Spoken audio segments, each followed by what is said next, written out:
passion for male seiyuu goes way beyond just liking male seiyuu. I don't care about looks, but I do care about the voice quality, delivery, cadence, and emotions. I am fascinated by the voice acting industry itself and the technicalities and little details about voice acting as an art. Also, its history. It is fascinating to know how things were at the start, seeing what challenges were presented, which were overcome, which failed to be overcome, how the industry itself changed, and how male seiyuu adapted to those changes, to know how male seiyuu went from being just voice actors to, in some cases, being total superstars. But yeah, going back and see history unfold is pretty awesome. Getting to know those details in voice acting as an art and industry really gives a solid background to justify why some male seiyuu might have never made it big, or why some instantly made it. And thus, for the next couple of episodes, we will be going down the memory lane to where all changes started to take place. The 90s. This episode is brought to you thanks to PM, the hand that feeds HQ's B-Rank Seiyuu supporter on Patreon. You can also be a producer for Seiyuu Lounge by subscribing to ranks B or higher on the hand that feeds HQ's Patreon page. Work alongside me to craft 4 or 8 episodes of this podcast centered around a theme or themes or even a topic you want to explore, provided those are male seiyuu and music related. I would love to have you on board, so make sure to check the Hand That Feeds HQ on Patreon. Link will be in the description. And note that this is a digest episode, which includes a whole lot of information that I will explore on later episodes of Seiyuu Lounge.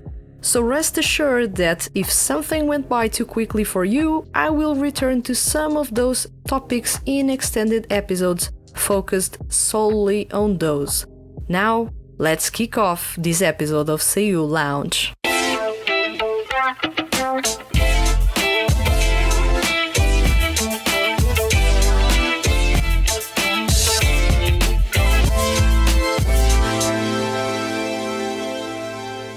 Welcome to Seiyuu Lounge. I am your host, Vanessa, and today we are going on a trip down male seiyuu history in the music industry. While some of you are already seasoned male seiyuu fans and might already know a thing or two about the events or the things that I'm going to talk about, I decided all the same to explore this topic because it is quite interesting and newcomers will certainly learn a lot from it. Seiyuu as solo artists or part of seiyuu units or 2D units is not a new thing, and certainly not something from the 10s. If we're going to start talking about male seiyuu and the music industry, we need to go back to the early 90s and explore it a little bit. Male seiyuu have been lending their voice to songs since the 90s. Some debuted as solo artists in that decade. Some debuted part of original seiyuu units or even gave voice to 2D units in that decade as well. This is no surprise if you're a fan of Sho Hayami, Koyasu Takehito, who is the dance music pioneer and king among male seiyuu. Confess it, you weren't expecting this. Shinichiro Miki or Hikaru Midorikawa, just to name a few legends that were the pioneers in this field. So for this part of the episode, let's go back to the 90s. Perhaps some of you listening weren't born yet, but I sure was, and I can attest to the fact that the 90s were pretty awesome. What is it that seiyuu did in the 90s? They voiced characters in animation and did narration. Originally, being a seiyuu did not mean showing their face, just using their voice in a wide variety of ways while remaining considerably anonymous. Seiyuu weren't meant to be known for their faces like they are today. Seriously, Sometimes I wonder, with each rookie seiyuu that joins the industry, if they are trying to actually be voice actors or just competing for the next Ikemen title, much because the quality in voice acting nowadays is not a primary focus. It's more on the looks, and even those are subjective, but it seems that the newest generation of male seiyuu is trying to focus a little bit too much on the looks rather than on the voice acting aspect, which would be the primary focus. At least a normal person would think that, right? But let's get back to the topic at hand. How come seiyuu started to sing all of a sudden? Or what were the reasons? I've been researching on this for the last couple of years since I am curious about what started it all. After all, if that movement didn't start back then, we now wouldn't have male seiyuu music. Imagine, character songs wouldn't be a thing, 2D units would be nowhere. The reasons why seiyuu started to sing are a little bit all over the place, and most can't be confirmed as there are little to no interviews given by seiyuu in the 90s, but there is something that might have been a catalyst for more seiyuu to challenge the music industry. Believe it or not, in the 90s there was the misconception that seiyuu just weren't good singers. They could never be. After all, seiyuu only voiced characters in anime. Which is a pretty blind misconception, but let's give those people a discount because they didn't know any better. It wasn't until 1995, with EMU's debut, that people were paying much attention to male seiyuu. EMU are undoubtedly the precursors to all seiyuu units and bands, but they are never given credit for the path they trailed and for the opportunities their shot in the dark, successful, gave to male seiyuu in the following decades. They might not be the direct reason why seiyuu units are as popular as they are today, but they certainly set the first stones that enabled seiyuu to jump into the music industry with a bit more confidence and a smile on their faces. They were true pioneers. And yes, most of you listening to this episode might be asking, who are EMU? Never heard of them. Well, that's because they disbanded in 2000 and most of the members never returned to the music industry, and those that did never mentioned EMU. EMU consisted of Hideo Ishikawa, vocals and drums, Hikaru Midorikawa, vocals and bass, Ryotaro Okyayu, vocals, guitar, Nobuto Shikana, vocals, lead guitar, and Daisuke Sakaguchi, vocals, keys. And they were known for their addictive pop-rock sound. All of them sang and danced, all of them sold out arenas and managed to sell thousands of CDs during their 5-year spell. A note that there has never been a male seiyuu unit, as opposed to a 2D unit, that has sold as much as they did in such a short period of time.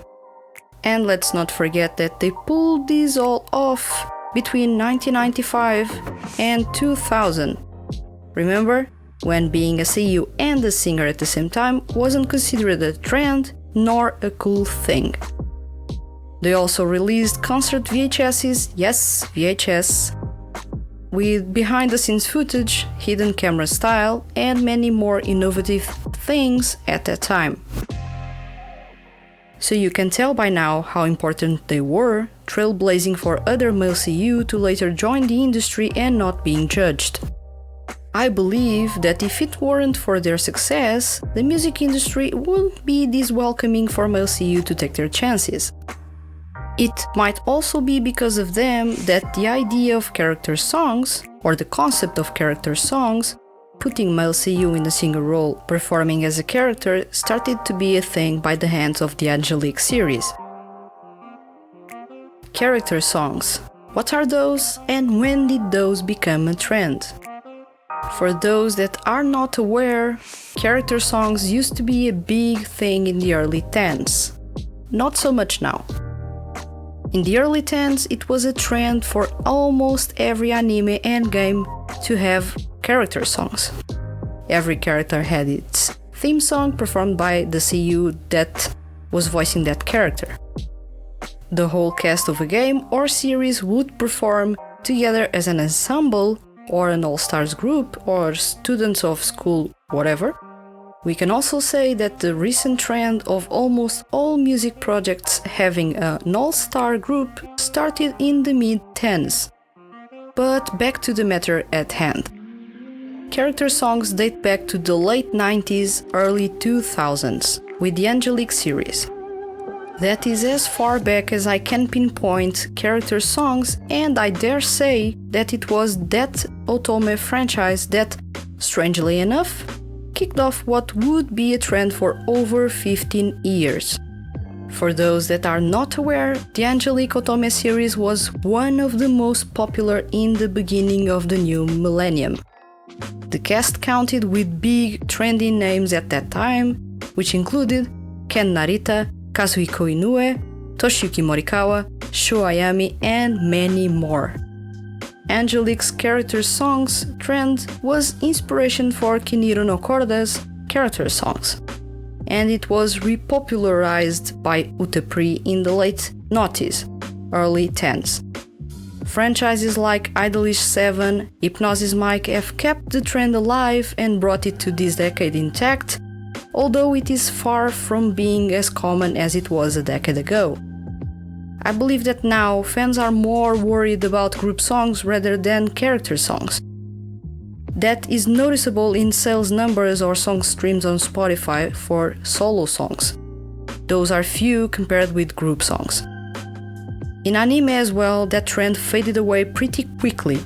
Aside from music anime and a couple of oddballs in other anime genres, you won't get character songs. Perhaps those didn't sell that well. Perhaps the fact that male seiyuu started to make their solo debuts took away the focus from character songs? Or companies just don't want another expense to add to the anime production costs? Unfortunately, I don't know the answer. Would love to, especially because character songs out of nowhere disappeared from anime. I remember in the early 10s almost all anime came with an announcement of character songs being in development. That doesn't happen anymore or with the same frequency. It's a sign that times are changing. What is 2D male seiyuu music? In simple terms, it consists on music performed by characters in anime or games. They can also be as a standalone, but it's not that common. Seiyuu sing as those characters, but fans know the groups by their art, not by their seiyuu. While in the early 10s, fans of 2D male seiyuu music were really big on knowing the 2D group members well and not regard much the voice actors behind, somehow, in the middle of the 10s, fans started paying equal attention to both the 2D members and their 3D counterparts, the seiyuu, behind those voices. With the surgency of live shows for 2D groups, male seiyuu started to take the stage in name of those 2D idols or band members, and thus, we can say that the industry moved its focus from 2D music to 2.5D. 2.5D means that there are 2D and 3D counterparts. The characters you rave about in games and anime, and then the seiyuu that take the stage acting like those characters, headlining shows as those groups. That's 2.5D. Character songs as a window to male seiyuu singing skills. People used to be really skeptical about seiyuu singing. There was that misconception that I explored a couple of minutes ago, that seiyuu were simply good at voice acting, with their iterations in narration and commercials, but not good singers. This is the kind of misconception that people that are not knowledgeable about the seiyuu industry and the kind of training a seiyuu has to undergo to debut in the same industry would make. And people were pretty skeptical up until the early 2000s, even if there were, prior to that, excellent experiences that made everyone's jaws drop in awe. For example, EMU. Experiences that put emphasis on the quality that might be waiting to be unveiled in the industry. Character songs played a great role in showing seiyu's singing chops. While there were many male seiyuu that were, at best, tone deaf in those early days of character songs, there were still plenty of awesome and impressive performances. The Kiniro no Korda franchise counted with the best performances out of all franchises with character song CDs in the noughties. Kisho, Hino Satoshi, and Mamoru Miyano were just some of the big names and power vocals in that franchise, and it was undeniable the quality all three had on the vocal end by their performances in those songs. Kisho already had Gran Rodeo since 2005, but the band was still yet to experience popularity. Hino Satoshi wasn't yet a member of Electra Round Zero, and Mamoru Miyano was not a solo artist at that time. That franchise somehow had the biggest jackpot by having all three seiyuu on that lineup, dazzling everyone with their singing skills. By the time the Utapri franchise made character songs a must for any music franchise, its cast was already almost all part of the music industry, be it as solo acts, part of bands, or seiyuu units. At that time, character songs gave fans of male seiyuu a look into different singing voice tones, techniques, and more by their favorite male seiyuu. It was no longer the first contact fans got with a male seiyuu's voice, it was a new contact, from a different prism. Then the Idolish 7 and Hypnosis Mic franchises picked that up and made it a big part of what they do, even if the focus on solo releases or songs is minimal in comparison with what was back then. If you look back, it is undeniable that many old school fans found their favorite male seiyuu through character songs. For example, my first contact with seiyuu music, and basically what made me want to start the hand that feeds HQ, was the Utapri franchise, especially Tokyo's solo track, Nanairu no Compass. Then I fell in love with Orpheus, as many of you might already know, but at that time I didn't know who performed the song. Turns out both were Mamoru Miyano, and thus, after listening to his repertoire up until that time, I started following his career and have been a fan of his since then.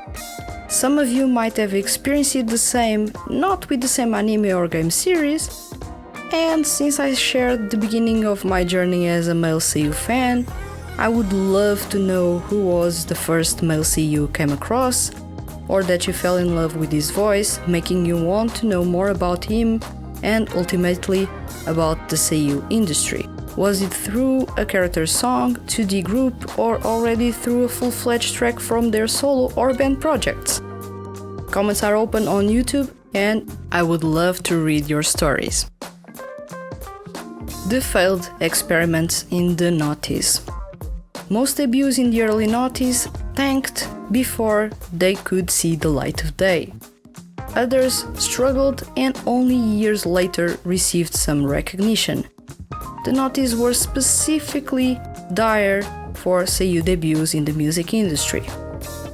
Names like Kisho, going by Kisho Taniyama as a solo act, Tatsuhisa Suzuki, Yuto Suzuki, Genki Okawa, Noriaki Sugiyama, Takashi Kondo are just some of the victims of flopped solo careers. Of course, among some of these seiyuu, there were other factors that led to their solo careers to tank. Music labels, artist management, music, mentorship, lack of exposure, etc. But I will focus on that on a later episode of Seiyuu Lounge. What I want you to understand is that among some of these names, today there are superstar singers, but they just couldn't reach that status before 2010. The turning points were Mamoru Miyano and Starish.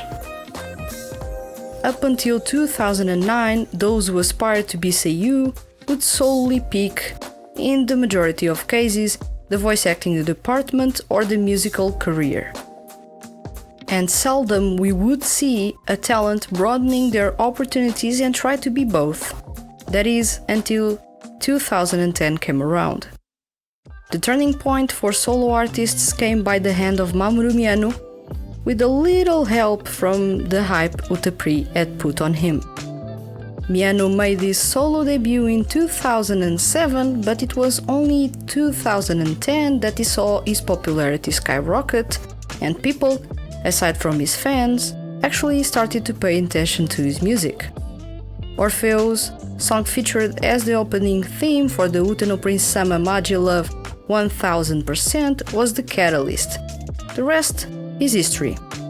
Mamoru Miyano is now the most successful solo artist of seiyuu background, selling out arenas across Japan and selling a whole lot of copies of CDs while touring Asia. At the same time, the turning point for 2D idols or groups came by the voices of Starish in the Utapri franchise. They were the very first big 2D male idol group in Japan. Their music went on to be popular overseas, creating a wave in the music industry, with all eyes on Utapri taking notes on what they were doing and what could be done should any other project of the genre kick off. And truth is, starting from 2012, 2D male idol groups were appearing. The first big franchise, now not as popular, emerging in that year was the Tsukyuta franchise. Then, a year later, the marginal number 4 franchise, now called Pythagoras Production franchise, appeared and added some spice to the 2D idol format by introducing rock music to it. 2015 introduced us to the Tsukipro original groups Solids, Soara and Growth, as well as the Idolish 7, Ensemble Stars and B-Project franchises that have managed to improve the original formula to obtain quite the critical acclaim and success that has made them thrive and be extremely popular as of now. The cycle is repeating itself now with hip-hop 2D projects. 2017 introduced us to the very first 2D hip-hop project, Hypnosis Mic. Multiple gold records and an insane popularity domestically as well as overseas made people look at seiyuu, 2D groups and hip-hop itself with different eyes. In 2019, Paradox Live joined in the fun. Who knows what other projects of the same or similar vibe will appear in the next couple of years, further improving the original formula or trying to cash in on an already winning formula. The thing is, 2D idol or group music is now a natural thing among seiyuu. Male seiyuu are not viewed with narrow eyes by others. Most male seiyuu can sing and there are quite a few that are amazing at it. And that's how, my friends, that misconception of seiyuu can't sing disappeared. Hard work, good timing, and experimentation.